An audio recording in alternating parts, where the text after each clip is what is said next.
These are the facts, not put out by mainstream media. If you want to know the truth, we put out the truth every single day, Monday to Friday. Saturdays and Sundays we spend with our families, as we should do. So if you want to know the truth, come to charlieward.com and see real news daily. And join the Insiders Club, which is live on Wednesdays and Saturdays. How you doing? I'm good, and you?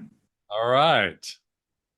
I've just been notified that America's changed its clocks, Yeah, and Europe and the UK hasn't yet, and not for another 3 weeks. And it makes you realise very quickly how they've done so many things to throw us out of sync. All the time. Exactly. Well, I had the privilege this morning, early hours of this morning, to do an interview with a very, very good friend of mine, Rashid El Habtour, who's a major person in Dubai, who I've known for 20 years.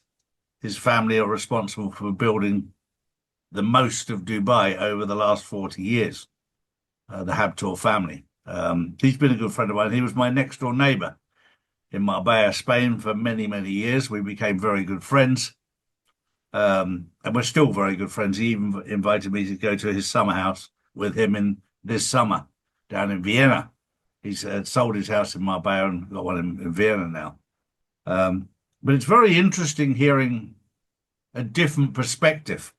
Funnily enough, the man who introduced me to Rashid as a neighbor was another good friend of mine, Bijan from Iran. I'm going to be speaking to him next week about what's going on in Iran, because for most of my audience, they will have never really gone to Iran or known how beautiful Iran actually is. And not just how beautiful it is, but how beautiful the people are. And a bit like America, or I should say the United States under Biden, the UK under Starmer, France under Macron, Canada under whatever his name was, they're all being run very badly. And you don't even find that in the animal kingdom. We think we're smarter than the animals, and yet the animals never let the dumbest of the group rule them, and yet we've managed to do that as men and women, because we've been complacent. We've sat back and just allowed things to happen. And a lot of people, and I know people, who said, I can't understand why this person got into power, because nobody likes him. Well, these elections were all rigged, and we now have the evidence in the Epstein files. But as I was speaking to somebody yesterday that was very, very, very whingy and moany about why has nothing been done? Why has nothing been done? Well, the simple fact of the matter is if you take these matters into the judicial system, which is also contaminated, you get nowhere, because they're as bad. So what do? The only way is the military. What I keep saying. Yeah, exactly. But things are happening at the moment. But what's happening behind the scenes, which I'm privy to, there's no mention of anywhere in mainstream media. Nowhere. And then the other thing that concerned me this morning, not only do mainstream media have their narrative, but social media and certain truthers, who I'm not going to name, are pumping out absolute garbage. There's no truth in it at all. I'm blessed. I'm totally blessed to have friends in places that are behind the scenes in Iran, in Israel, in Ukraine, in Russia, in all of these countries. And I speak directly to them. And the images I see coming out on social media from so-say good sources immediately says to me, oh, so you're not getting money from YouTube for this, you'll get money from somewhere else. And And on that particular subject, we are about to come into a phase on this journey which will blow your mind. Because a lot of you are going to find out that the churches that you attended are not at all what you thought they were. And I'm going as far as saying that some of them are satanic. They're not. And there's a very easy way to tell. Very easy. The easiest way to tell is if the teaching includes the Trinity of the Father, the Son, and the Holy Spirit, you're in the right place. If it's anything away from that, then I'm sorry, you're not. And that's going to expose an awful lot. Yeah, the Vatican is one that is not. There's a group of people that occupy a bit of land in Palestine that is not, because they don't accept the Trinity. Well, there's a new group. Mike Winger is doing a huge expose that are very, very long exposés about the cover-up culture that is happening in these mega churches, and they're just fascinating kind of exposés. And with people who are doing supposed prophets who are just using Facebook to bring over things and just fake everywhere you go. Mm-hmm. Yep. I've actually, when I've been on tour in America, been to a certain church, I'm not going to name it again, where they're promoting Israel because it says so in the Bible. And this says to me, hang on, you've got no idea of what your Bible actually says. Because the Israel in the Bible is not the Israel that you think it is. It's not the one that is occupying Palestine. It is not, whatever way you look at it.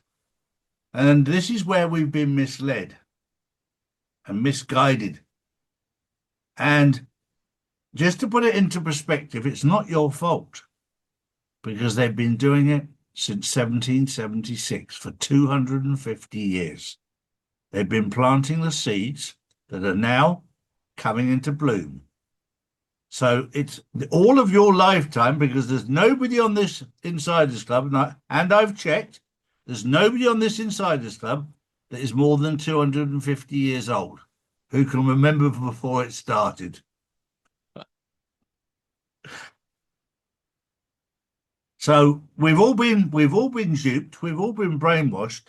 God put me on this journey because I went through it in 1982, 1983, where I left the exclusive brethren to find out that I was misled. And it was a very difficult period, 2.5 years of absolute soul searching to find out what was true and what was not. And then another 7, 8 years to come to terms with what I'd learned and unlearn what I thought was right. So I sympathize with everyone that's going through this period, that you go to the same church every Sunday, or how often you go and then you find out that it wasn't the teaching, the interpretation wasn't what you thought it was. And this is why I've urged everyone to learn to build a personal link, personal, not you and your family, not you and your wife or your husband. You personally have to have your own personal link with the Lord Jesus Christ and with God the Father. You have to have that yourself. Well, you have to be able to research. You have to be able to put logic together. I have people all the time that, we've taught them, we've taught them something, and then, they get some, scammer who said something, even on any level, and they've had one person say something, and then you go, wait a second, you just got one person that went off the topic of anything, and Mm-hmm. and you just went off the topic, and you have no logic to it. Mm-hmm. And so you have no logic. And so what we've had, and one of the things that I learned logic a long time ago is authority-based logic is the worst logic in the history of man. Mm-hmm. And Mm-hmm. so we've got to learn what logic is and be able to sit back, and most people have lost what logic is. Mm-hmm. And so anytime I have a piece of information, I sit back and filter it, and look at it piece by piece. I mean, in my the second book that I ever wrote, I had a piece of information that I was going to write a whole chapter upon. And Mm-hmm. and I won't even get into what it was, but because it's not relevant. And it was going to be a foundational piece for for a chapter, and it was going to drive the whole direction. And and it was something that, churches spend a ton of time talking about. And yet it wasn't biblical. And Mm-hmm. over and over, it wasn't biblical. It was a doctrine idea, which is an interpretation, but it had no theology. And so when I went down into it, then I went into it was an Old Testament kind of point. So I went into the Aramaic kind of issues, and it had no Aramaic basis. Therefore, Mm-hmm. I couldn't. So I just destroyed the whole response of that of that theology. So I took that whole chapter out, threw it away. And that is the way that you do things. And so I've done that for years and years. Anytime I have when I'm writing a book, and this is my 19th book in the background here, I take everything and I filter it through and say, wait a second, does it make any sense? Um, Mm-hmm. so and you can do that on little tiny things, and you do that big things. Mm-hmm. Someone says, like, whether it's a stupid thing, like someone signs an NFL contract with a team, well, you have to wait a second and to say, well, is that really the truth? And you can Mm-hmm. kind of research that a little bit. That's the kind of way that I look at a lot of things, from the dumbest piece of information to a very high level piece of information. Sure. Just very quickly, we've got a request here. If somebody said, could you introduce yourself as to who you are and where you're from and what you're about? This is because we've got a lot of new insiders. So maybe you can share that with us. Yeah, so I'm DrScott, and I have a YouTube channel. I have easiest way to find me is at drscottyoung.com. That's where you can find all the social media places. Because just like Charlie Ward, we have a lot of people who try to fake, me, and in many ways. So you really want to go to the right areas to find me. I've written 19 books, but one of the things that I started to really research is to research more on the financial systems, Mm-hmm. to figure out what they meant. Mm-hmm. And my big foci has been on and the Fed and the IRS. And as I started to gain a following of people looking at it and saying, what does that mean? And in 2020, where I started to get a lot of people try to cancel me in different ways because I was following President Trump, and looking at those areas, I started to have to dig down and really open myself up and say, what else does that mean? Well, we also realized in the election fraud issues, we realized that this had to be another point of military is the only way. We started to Mm-hmm. realize it was the Q movement was a part of that kind of area. And so we had to Mm-hmm. realize there was a whole load of areas. And also it was part of the Epstein files. So it meant that we had to really branch out. You couldn't just stay really razor focused on one little area. And I see people do that a lot. And Mm-hmm. so I started to look into a few different areas and branch out those areas. But I had to, I spent a lot of time looking at the financial issues more specifically, and that's where I've spent a lot of time. And over this area where I've spent a lot of time, we're going to talk a little bit about today, is in the financial areas where we're starting to see, the imminent collapse, and we're going to see the replacement of the systems, the financial systems, into a gold-backed currency. But we have to see a flip, a switch out from a fiat system into a gold-backed system. And it's going to be a seamless thing. But again, it doesn't come without, the cabal being taken out with that. Mm-hmm. And that's why we're in that last phase, that last military phase, where you have to take them out. And we're seeing that root out phase. There's a very important point that you've made there. That I had a phone call from somebody the other day saying to me, Charlie, you're saying all of this, but these specific people, we'll call them the cabal, we'll call them the Illuminati, we'll call them the deep state. They're very, very powerful, Charlie. You do not understand that? I said, yes, I fully understand that. Well, I said, but where does their power come from? It comes from fiat currency. Right. And I'll tell you right now from personal experience, and there'll be people on here that know this feeling, that when you're out of money, you feel worthless, you feel hopeless, and you feel like there's nothing you can do.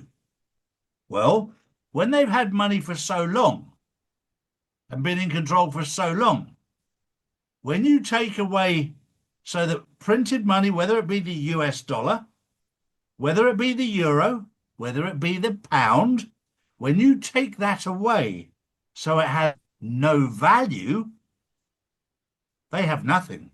Right. They have absolutely nothing. And we all thought that this was going to happen in 2020. What we realized, that was the beginning of the end. The reality is that from 1913 to 2020, 20% of all the currency that was ever created, that means digital and physical currency, was ever created in that time frame. But from 2020 to 2025, all the way through 2026, 80% of every piece of currency that has ever been created was created in that time frame. That is a flurry of currency. That's a really hard word to say. That is a flurry of amount of currency. That's when you're going into hyperdrive of currency. And that is devaluing a currency in incredible amounts of way. And the systems can't afford doing that. And we can show that here as we share the screen whenever you're ready to do that. And I'll show you how the systems are actually falling apart in fascinating ways. Well, just before you do that, there's one quick question that Susanna Layton's put in there, which is very interesting because I've been watching this and I know a lot about this behind the scenes. Susanna Layton has said here, the heating oil in the UK on Monday, 500 litres were £435. Today it's 735. Now this again is nothing more than manipulation, because today, believe it or not, it's dropped back down to just over £450 out of the blue. So this just shows you it's all pantomime. The whole thing is pantomime. It's the same thing in America. I mean, like America only gets 10% of its oil reserves from Iran or from Iran areas. So why would our oil be affected by the Iranian war? And yet we've only been going for what, a week and a half or so. I'm not calculating the dates correctly in my head. And yet, like in California, it's gone up by what, $2-3? It can't, from just a perspective of taking the oil in, shipping it over all the way to to refining the oil. It can't go up in that kind of time frame. It's No. a fake system of Mhm. moving up the oil. What they're doing is they're just turning it up just to make the money. And just the other day, barrels of oil went down to $77 from like Yes. $100. You're like, come on, guys. It's And silver is exactly the same. The manipulation of silver is ridiculous at the moment. right. And by the way, the if you look at gold and silver, it from gold, just because it's off the top of my head, January 1, it was 44,000 ish. And Yep. then it, shot up to 5,500. You're like, wait a second, how can it do that? We could talk about how it went down and all this other stuff. That is, again, it was free flowing. So the reality is when market forces are allowed to let it go, you're going to see that stuff flow up. But when we see this manipulation of oil and different types of oil things happen, none of that stuff is real. So don't let that stuff affect you, even though you're feeling it when you go to the gas pump, or you're feeling it when you get, for instance, an oil bill, and you get this stuff and you go, wait a second, why should I have to pay for that? Mhm. Well, also Martin Birch, who's on the Insiders here, he comes from my generation because he just pointed out that BlackRock has gone tits up, which is very much a 1960s, 70s term, tits up. I'm sure most of the people know what that means. But I love to see people who use the same language as myself. And yes, we're seeing BlackRock in financial trouble. And this is one of the biggest, it is the biggest financial institutions in the world by a long way. And of course, they don't own companies, they own shares in companies, but huge amounts. They've got huge amounts of control over the big companies in the world. And we're seeing that all fall apart. When the one thing I would say with people, and I had the same problem with my wife when we first invested in gold and silver.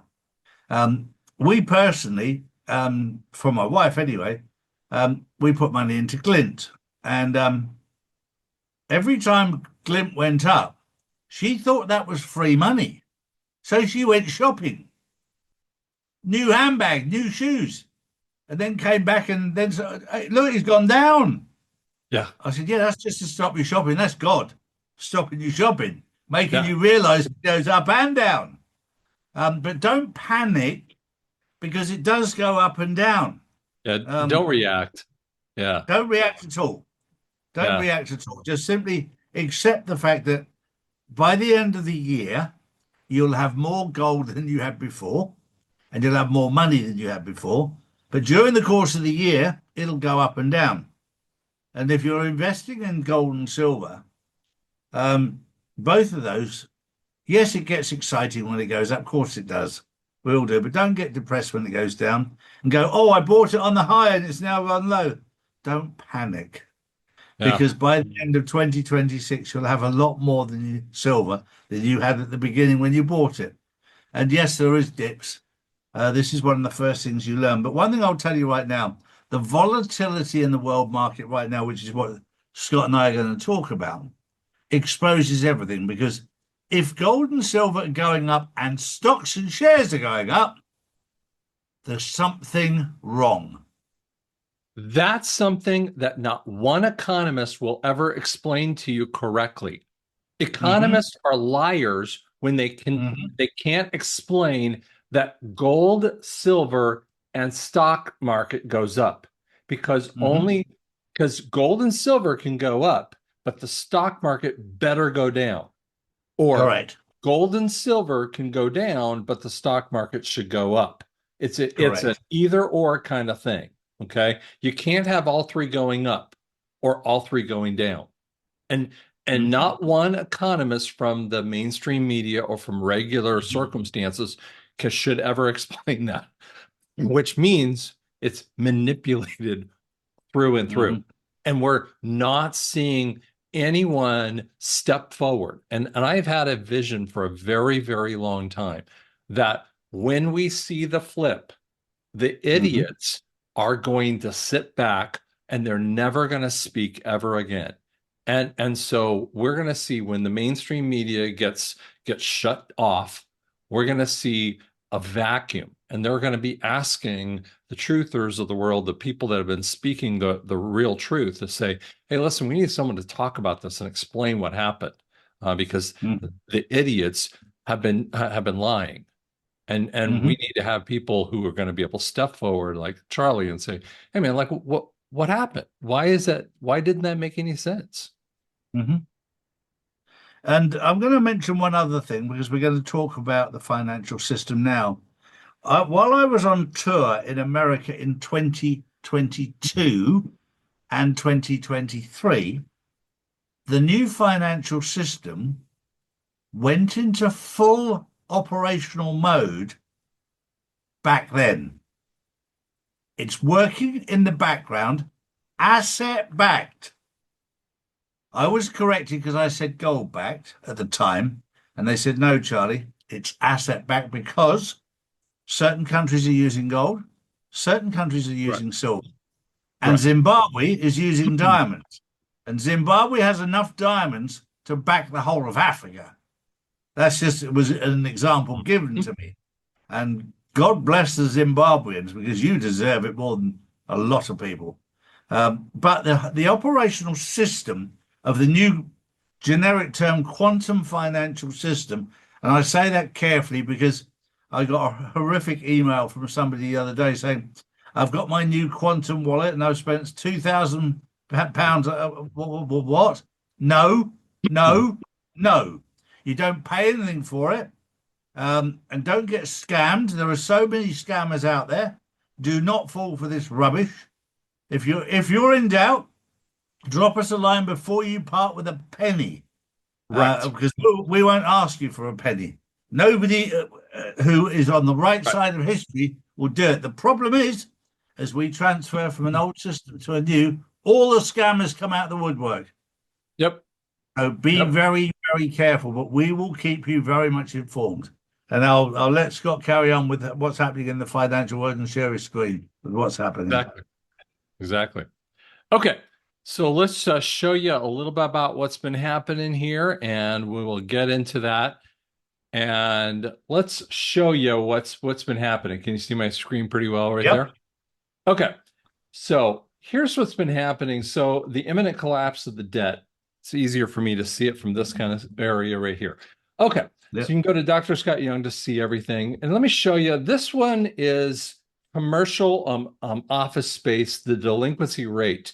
So this means what happens when you look at an office space. So when you walk into office spaces that you say, how many people are in there? Now, in office spaces, whether you see a mall or you walk into office spaces, you want to see them have 80% of that office space filled up. And if it's not 80%, they're losing money. Okay. So if you notice, most of them were fine all the way through 2022.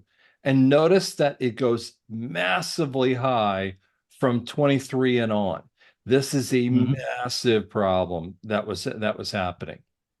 Now, if we flip over into the commercial loan delinquency rate, it started to go bad, obviously, in the COVID pandemic kind of time frame. That's that little gray area right over here. It goes down a little bit, and you go, well, what happens from that? Well, that's some of the monies, the PPP loans that were coming through, and people were kind of getting better. So now, I remember when I was first dealing with the COVID kind of stuff and the PPP, it kind of kept me going for a little bit. When some of the closures were happening and hurting me as a business owner, and so it was kind of keeping it okay, and so you could pay some of your monies and kept you going okay. And so closure was okay. I mean, so you were paying your money in, and then look, it starts shooting up to really ugly rates in 2023. And that affects whether banks could even want to give money to commercial real estate loans. And then we have this really weird one. This one here is looking at Q2 2022, 2022, all the way through 2023. So now the bottom blue-ish line here are good loans, okay, to the bad loans. So you want to have a lower dispersion rate here, okay? But as it went along in 2023, the really bad ones were getting worse and worse and worse. And so what happens here is the underperforming loans start getting them very, very fearful. So people were getting really scared more and more. So this actually tells the commercial real estate people in the bank says, man, we're not even going to give loans out anymore. And so unless people had a ton of money, they're not going to give you any loans. So all of those things kind of play a role in giving out money to them. Flip over to the auto area. So auto loans and auto leases. This will go pre 2008. So pre 2008, people didn't have a huge amount of loans. We see 2005, it starts spiking up. And so we see that 2008 timeframe when a huge number of people had loans. It starts backing down because people said, you know what? I don't want to get in debt because I want to keep myself in a good shape because, I don't want to be in bad debt. So this is what happens in 2000. Sorry, my mouse went away. In 2009, 2011. And I remember the same kind of thing. I got myself out of debt. I really wanted to get less and less debt, specifically auto loan issues. So I didn't want to get into a lot more debt specifically on that. So I paid off everything that I could, personal loan kind of levels. And then look at this ugliness that comes in. This is crowding all of auto loans. Now, I want you to understand something. In the United States, 90% of what drives the state budgets is the amounts that come in for sales tax. So if sales tax comes in because of auto loans, which means that when someone buys a car, they get that. Well, guess what? If people don't have money to go buy cars, they don't have money. The states don't have any money. So guess what? If they're not buying cars, the states don't have any money. And so it's a double-edged crunch here. And so this is a really scary thing from auto loans and leases.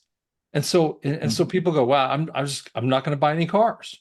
And so we have two levels of this issue. Here is a student delinquency rate. So for a long time, all the way through some of the Trump area, they said, okay, well, wait a second, we're not going to make you pay your loans. It was going along fine. And then they said through Biden, you don't have to pay it back at all. So Biden said, you don't have to pay it back. We're going to not make you pay anything back. So no one defaulted whatsoever during COVID timeframe. And then the banks, everyone blamed Trump for making people pay the money back. Well, guess what? At one point or another, it wasn't Trump. It was the banks is saying, you know what? We need people to pay money back. And so 3.62 million people started to default on their loan payments. And this is another pressure point that was happening in the banking regions. Okay. So, and then we also see this. There was $9.6 trillion of government debt that was mature. It's going to be maturing over the next 12 months. And see, this is coming back, and it's like another wave of flood of debt that's coming over people, right? So this is another level, and that's 9.6. And you're going, wait a second, you're also looking at $39 trillion, sitting on the books, but then another 9.6 or almost $10 trillion floating over you.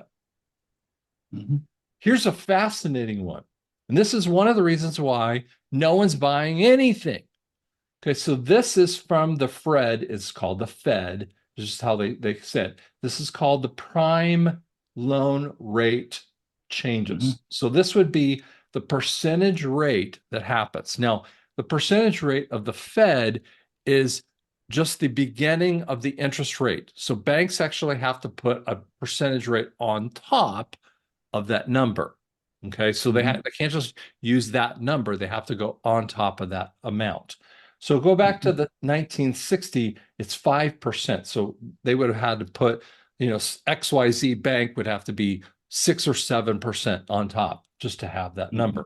1970, it was, what is that? 8%. So it has to be a little couple percent on top of that. So through the oil time frame, it's 11-ish, almost, well, about 12. So in the Reagan era, no one was really borrowing anything. What people did, and I remember this very well, we put money Mhm. in the bank. Charlie remembers Mhm. that. You put money Mhm. in your savings account, right? Mhm. That's how you made money. You didn't put money in the stock market. You put your money in the savings account because you got 21% interest. Mhm. And then in the Reaganomics era, and all the other nations were starting to do this, what happened, it started to come down a bit. Okay. Then in the Clinton era, it started to come down to a lot lower levels because what they wanted people to do is buy and buy and buy on credit card way more. Now, I'm going to Mhm. show you these two arrows here in just a second. We're going to explain those in a little bit. Now we're going to see these arrow points in 2005 and 2020, and you're going to say, what are those? Mhm. This is when the globalists took over. So what they did is they knew these things were happening, and you go, what are those? These are spikes where they knocked down the interest rates right before they had a gotcha moment. Mhm. And so what they did is they put a spike area right before the 2008 financial crisis that they created. They had another Mhm. spike. And by the way, Epstein might have been the actual person that pushed the Mhm. 2008 crisis. That's what we're actually finding out about right now. And Mhm. I'm fascinated by that. We don't have all the data on him, but if we really Mhm. figured all the full amount out, he might have been one of the actual initial points of it with that too. And then Mhm. here's another one. With they turned off Basel III in all the banks and pushed the spike right down to the lowest levels pre-1950s. So people went out and bought a whole bunch of cars at incredible rates, homes and everything else, and pushed it to make unbelievable numbers here. So that's why people bought a lot of stuff, and then they spiked the rates up to make it ugly for people. Okay. Mhm. Now, one of the things that's happening, these are the rates that are happening for people with used cars. Just to get a used car to get a subprime or a prime rate, it's 7.5 to 9.6% to get a prime rate. That's if you have good credit. To get a new car, it's four, almost 5% to 6.5. To get a private home, just a regular real estate kind of thing, to get a loan, it's 6% on a 30-year fixed rate. Commercial real estate. Now, I had not looked at buying a building at all. I used to think that you could buy a building and you could get it for a 20-year fixed rate. That you can't find a 20-year fixed rate anymore. You can only Mhm. get a 5 to 10 year fixed rate at 6.5%. And I'm going, wait a second, where's the 20-year fixed rate? They don't exist anymore. It's maybe a 7 year. The best I could really find is about a 7 year, 6.5% rate. Well, that means no one Mhm. can afford them. So Mhm. they're not selling anything. Look at median home prices. So look at it's going up in a relative term. It stayed very, very stable. Now, obviously, it's going up, but look at it spike really dramatically in 2020. This is an ugly term and move here. And so now it's at historic rates that no one can afford. And and this is what happens to rent as well. And this is the scariest thing that I found.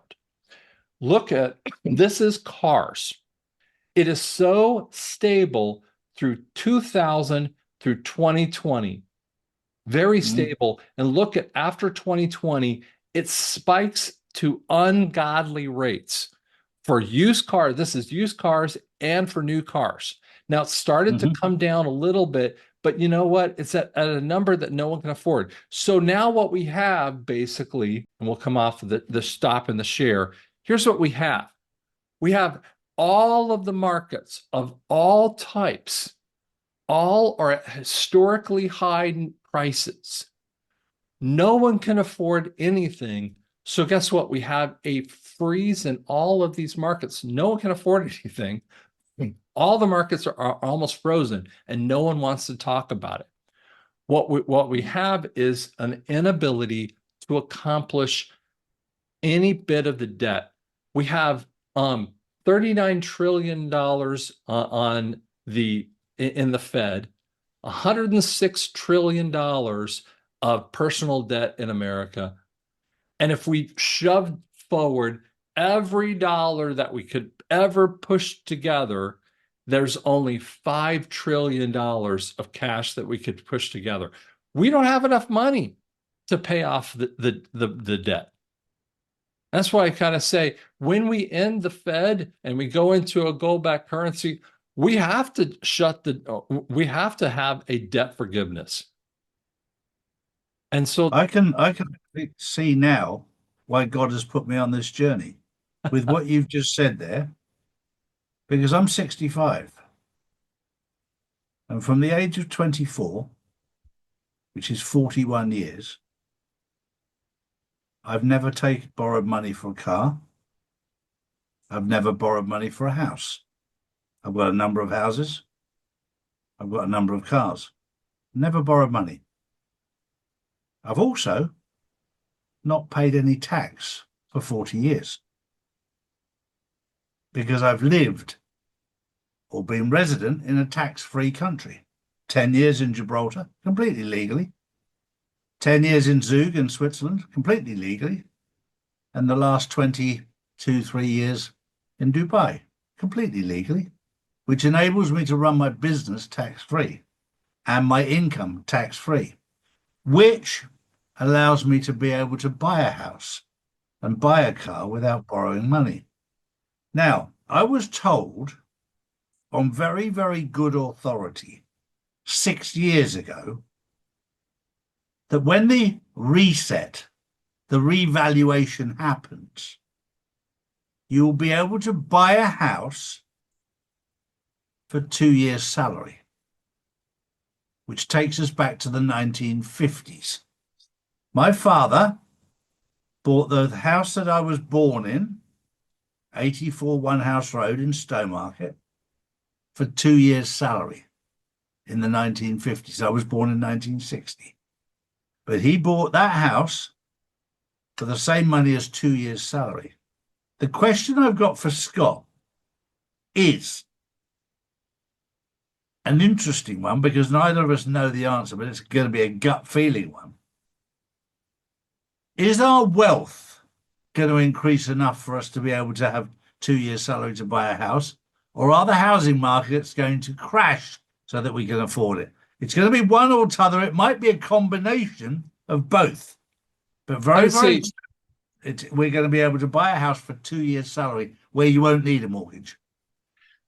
Well, I would say a couple things. Number one, if, for instance, and I kind of use a different kind of way of looking at. So let's say you have a $300,000 house, and we're just making up numbers.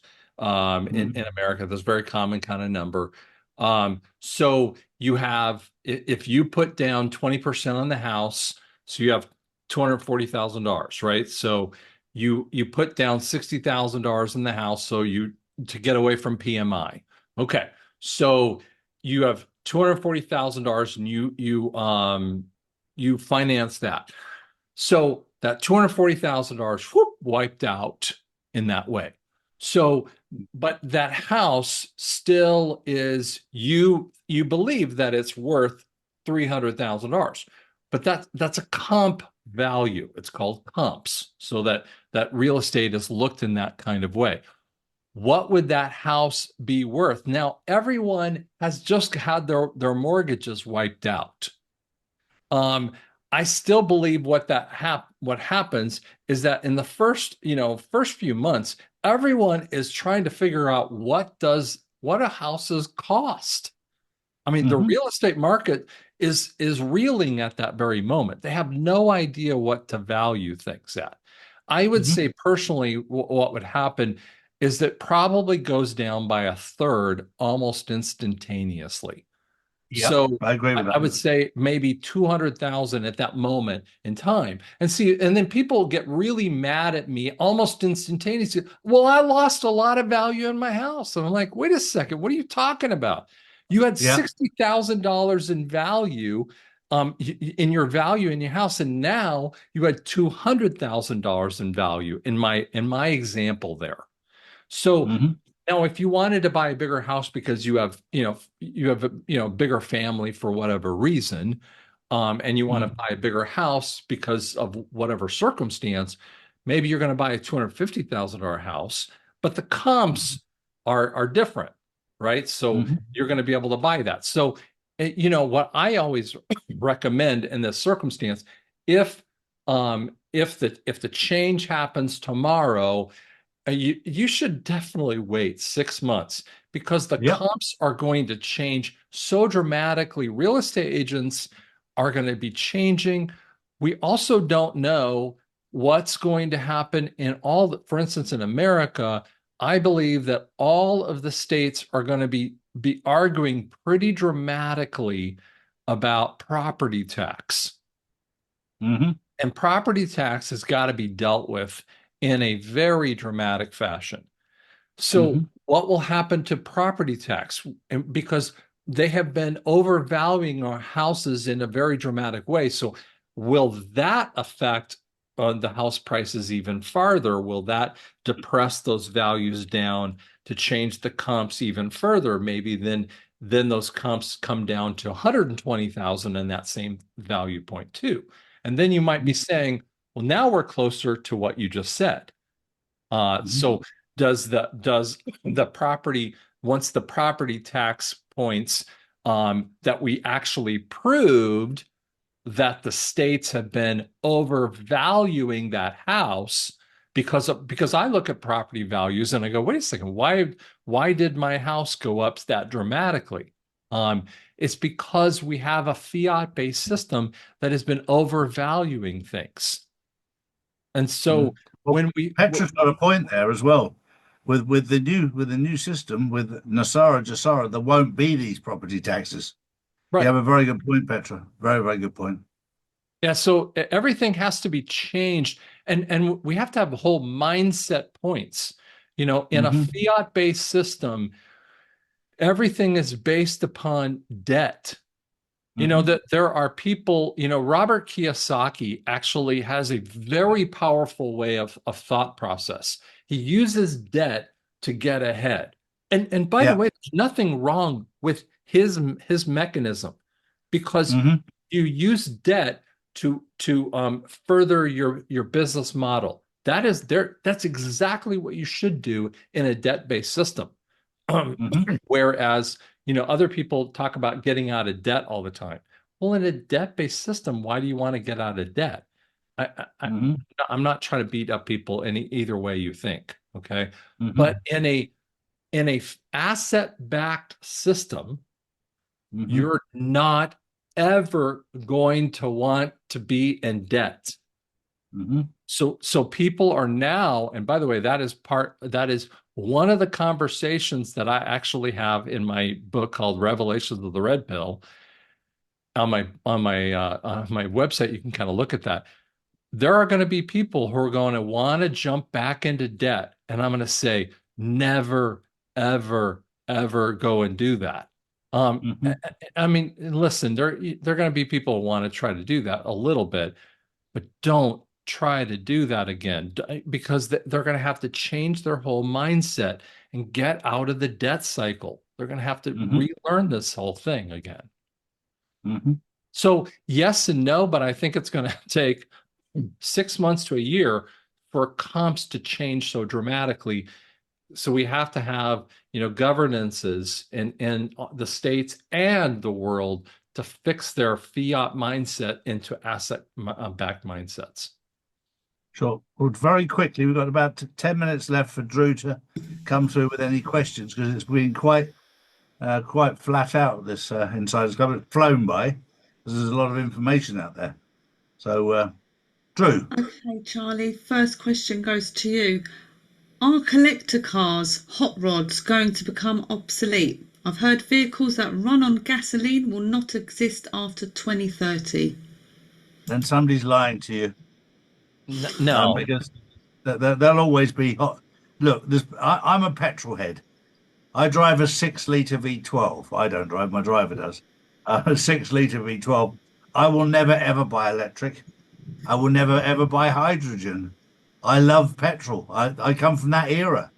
And by the nature that they're collectibles, the clue is there. People collect them. I come from a generation of people who never, my mother-in-law doesn't throw anything away, nothing. She keeps everything from most of it, I think, is worthless, but it means something to her. We've got more clutter in the house than you could ever believe. But she likes it. It makes her feel happy.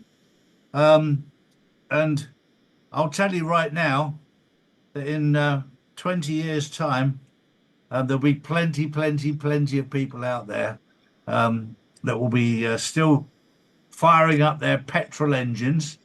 What the price of petrol will be then, I don't know. They'll probably be able to drill it out of their own garden with the way things are going, the way that I know. But yeah, the stuff like that, collectible cars. Look, one of my cars was made in 1970. I've got an original Fiat 500 in mint condition that I bought out of a museum. It's only got 10,000 kilometers on the clock from brand new. And I keep it because that was my first ever car that I had when I was 14 years old. But I've got one that's the same as it. And it's got a little basket on the back for picnics because there's no room in the back. It's a beautiful little thing. I absolutely love it. And am I going to get rid of it? No, I love it. My wife, when we go in the car, she's gone, it smells of petrol. Well, I grew up with that smell. All my cars smelled of petrol in the old days. That's how they were in the 60s. Nowadays, you've got air conditioning and ventilation and all the rest of it. Yeah, they are collectible, and I'm glad they are. And a lot of my friends love collecting old cars and old things. And that's why I'm now becoming a collectible. Right. It's all about freedom. It's all about freedom. Not going to be about, telling people what to do on that stuff. They'll have all kinds of cool technologies and maybe cool ways of doing things, but it'll be about, what we can do. Yeah, sure. True. Okay, Scott, next question. The US has debt of 38 trillion. Who is it owed to? If the Fed issued the money, do we really care if it will be removed? You know what we're going to do is, and Trump actually said, I don't know, we'll probably write a check from Bitcoin. And you know what he's doing? He's going, I don't know. Here's what we're going to do. Executive Order 13818 basically says because they have crimes against humanity, we're going to shove it down their throat. It is if you tried, and see, this is where there are a couple interesting truther people who said we already wrote back $20 trillion to them. There was a couple people said that. I'm like, why would we refund them again? Why would we fund back the cabal and give them a whole ton of money? And I get really sideways when people say that. I'm like, why would we fund the cabal? We would never fund them to give them a whole bunch of money again. If we did that, we would be giving money back to the central bank idiots to start doing a whole bunch of evil. No. First off, no one has it. They have no money. I mean, it would be American people to give them back the central bankers things. The answer is they stole from us, and we never did anything, and they never did anything to do anything for it. So my point is, sorry, I was being weird about that. We're going to take that little debt piece, and we're going to take the piece of paper and shove it down their throat and make them eat it. That's it. Yeah, of course, Vatican, City of London, Washington, D.C. is all over. And we've probably bombed their bank in Tel Aviv as well, or Iran has. So there's nowhere to put it anymore. They just talk about it. It's just on a computer screen somewhere. Yep.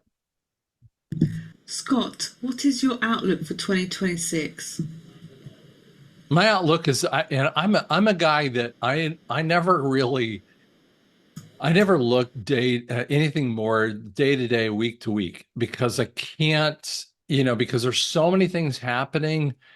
People want me to prophesy like, oh, we're going to have this thing happening on April 2nd or, this. And I just know that, because so many things are happening ever since January 1, there were so many things that were occurring, I mean, from Greenland occurring. I know that was a little bit before, January 1, but there's so many things in the military situation that's happening. And I just know that we're in more of the final phases.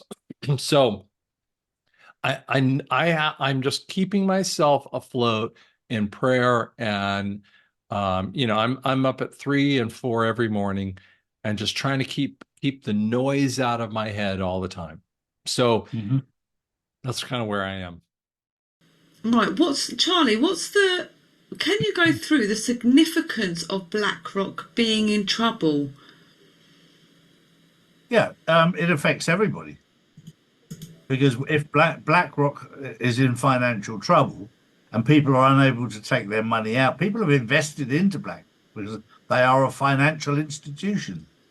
But they own huge chunks of massive companies. And if they get into trouble, it affects everything.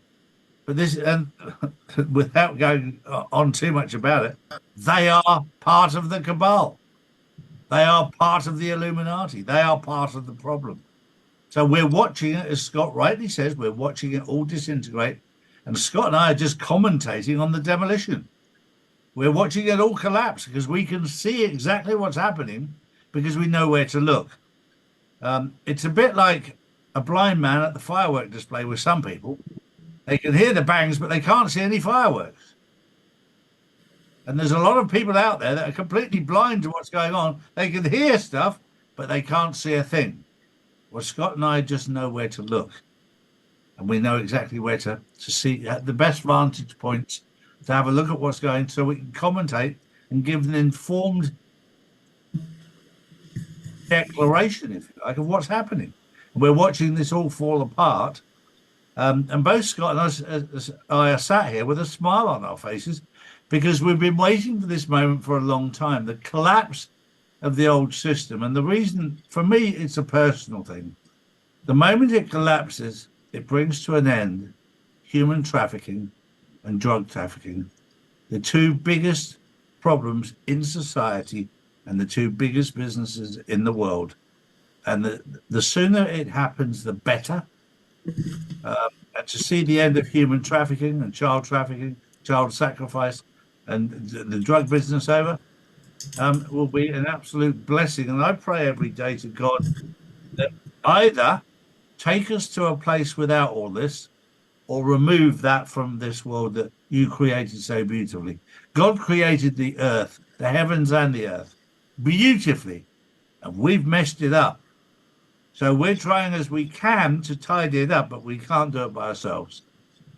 So either take us to another place where it's going to, without all this stuff, or remove these people from here. That's my prayer every day. Amen. Well, Scott, thank you so much for coming on today. And thank you for everybody. I know America's clocks have changed and our numbers have been very good considering that.